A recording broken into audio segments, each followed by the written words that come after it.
we're going to go over again another piece by Ian Dunn, and I'm not going to lie, I'm quite a fanboy of Ian Dunn because purely for the fact he's one of the journalists that after all this Brexit stuff has come over, he has been one of the consistent journalists that has been going after and examining what Brexit means, its consequences, and he's been reporting about it.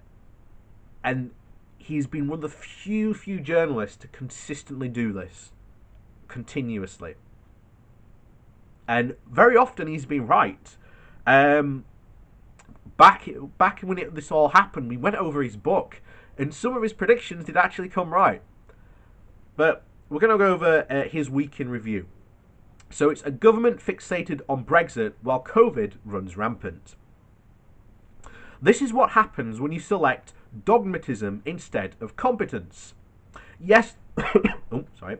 Yesterday, the drumbeat of refusal over extending the Brexit transition grew in volume. Probably Dominic Cummings got out of self-isolation and took control of comms. The messages had an easily staccato dimwit certainty, which we have all come to expect from him. He said, "We will not extend the transition period, and if the EU asks, we will say no." The Prime Minister spokesperson said, "Classic Dominic sentence, all false simplicity and posturing. A drunken bloke in a pub picking a fight with a bouncer.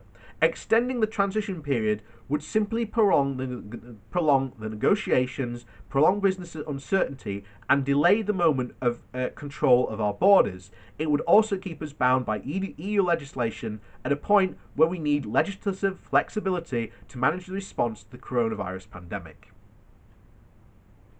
What hogwash! I'm sorry. Just,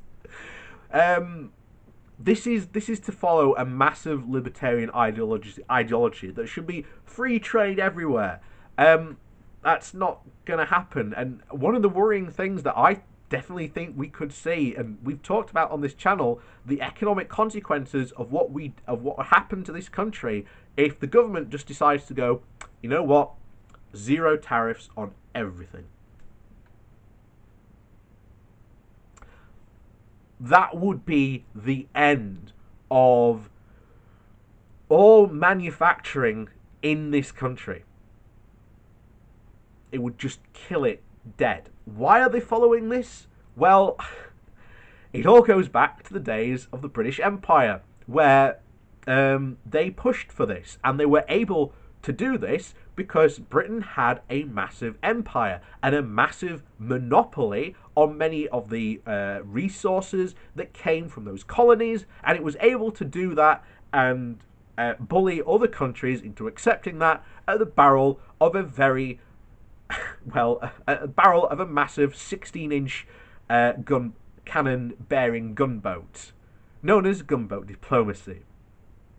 And yet all these people, all these public school boys, are trying to follow this ideology. Britain just isn't that country anymore.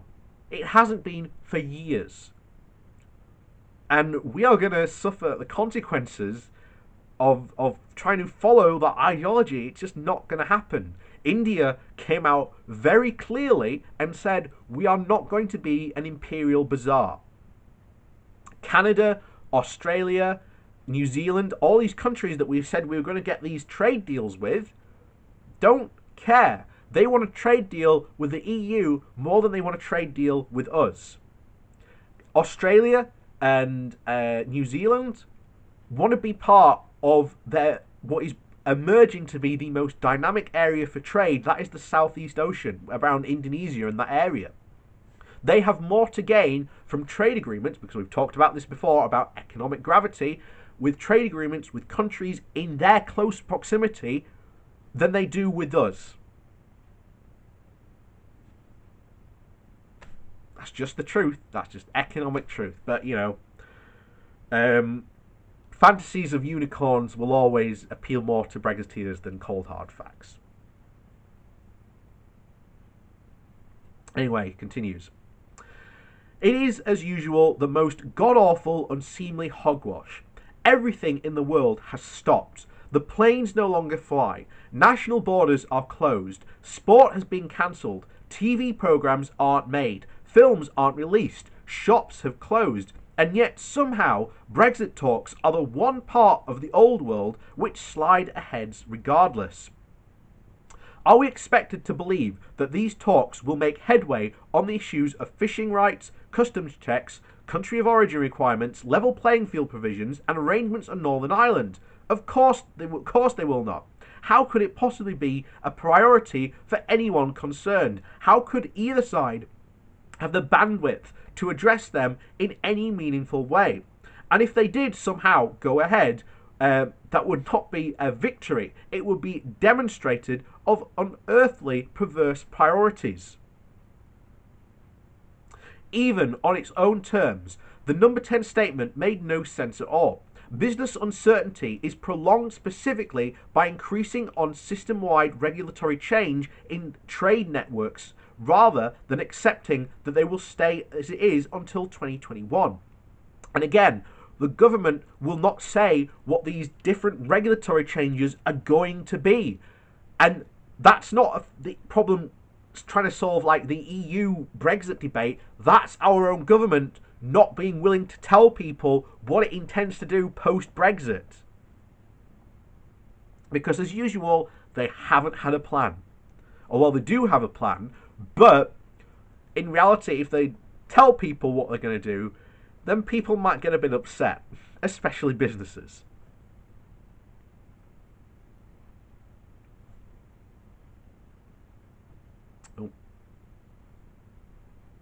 So control of the borders is an irrelevance. Most national borders are closed anyway, except, funnily enough, Britain's, which remains more open than most.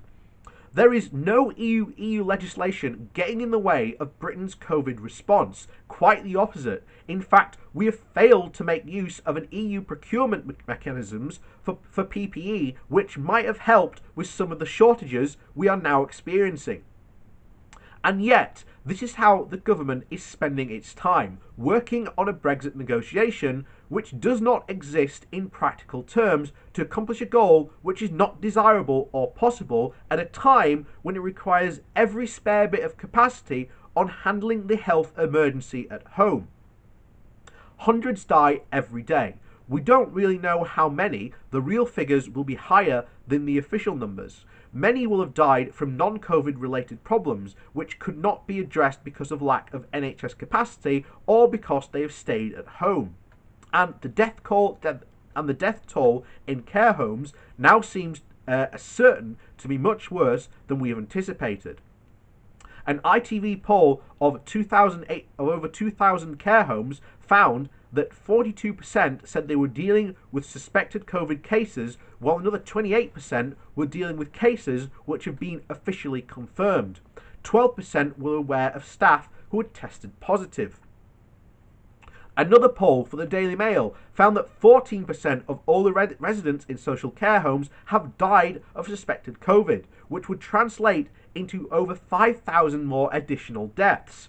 And yet, the Health Secretary, Matt Hancock, insists that only 15% of care homes have reported cases. He promised all residents and carers would be able to get tested and that PPE would be provided. Another Hancock promise. In fact, I think that should become a thing. If someone makes a promise and doesn't keep it, it should just be known as a Hancock promise. Can we just work that into like our lexicon of language? I think that would be fantastic, to be honest. But they are starting to look unreliable. 80% of those responding to the ITV survey said that there had been no testing of staff. 75% said that residents had not been tested. 54% said that carers still did not have the PPE they actually still needed. How could it possibly be the case that the tests and equipment are not already in place? Since the very start, it was clear that COVID could be an easily transmittable and that it was particularly dangerous for the elderly. That makes institutional settings with elderly members particularly vulnerable. Because they are not closed off, staff, relatives, and many residents go in and out and can bring the virus with them. And yet, It was only this week that the Health Secretary pledged that everybody going from hospital to social care would be tested for COVID. How could it take so long for that to become policy? Why was Public Health England guidance on February 25th said that it remains very unlikely that people receiving care in a care home or the community would be infected? How could it be possible to come to that conclusion at any stage of this crisis, given that we have always known about COVID? The testing regime is still not in place now. Writing in The Guardian today, Garmio Rab, a swab tester in Milton Keynes, said that they are still being underused. Our shifts were meant to be excruciating 12-hour marathons. In reality, they are more like laid-back morning jogs, he said. They told us we should prepare for a 24-hour operation. We were still only doing 4 or 5. Why is our death rate so high? The government insists that the international comparisons are not helpful, and of course they do, because this is it is what when you do international comparisons that you see the difference between countries which locked down early, which prepared in advance, and which had the equipment and the logistical awareness to deploy it properly. How else do you account for the fact that Greece, which had an elderly population with far less money than the UK, has had only 108 deaths so far, next to the UK's over 14,000? How do you account for the fact of South Korea, which has a capital city the same as populous as London, has only had 230? Against that backdrop, it is simply obscene for the government to be talking guff about pursuing Brexit talks or engaging in its own nonsense game of idiot macho posturing over EU legislation.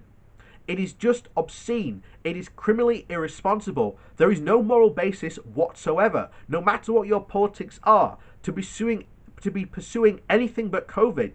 They should be ashamed to make even one statement which does not address it and explain it immediately. Why have they failed so far? And what are they doing to try and put it right? These are the questions that are being asked on a daily basis, and yet we are told that we are not allowed to criticise the government in a time of crisis, that this is just a distraction from the real issues. COVID is a real issue. These are real issues that are going on, happening now, and yet our government is just incompetent about doing it. And why? I really do fear that we are that we are being led purely for ideological reasons, and it is absolutely frightening. I think it's going to be the death toll for this when it's all over, much higher, and I think it's going to come in waves. I think very soon you're going to see a sharp drop off in the numbers during like the spring and summer, and then when we get into flu season again, you're going to see another rise. And if our government doesn't prepare for that, it's absolutely insane. But there you go. We have a government who just doesn't care, and he's obsessed with pursuing an ideology that knows it will hurt this country even more. We are potentially looking at a global recession, as well as couple that with Brexit. That is not going to help this country in any way, shape or form. I would definitely support any calls for another referendum on what is offered. And even if that is basically the government is going, oh, we should just pursue a no deal. I fully believe that is what we should do.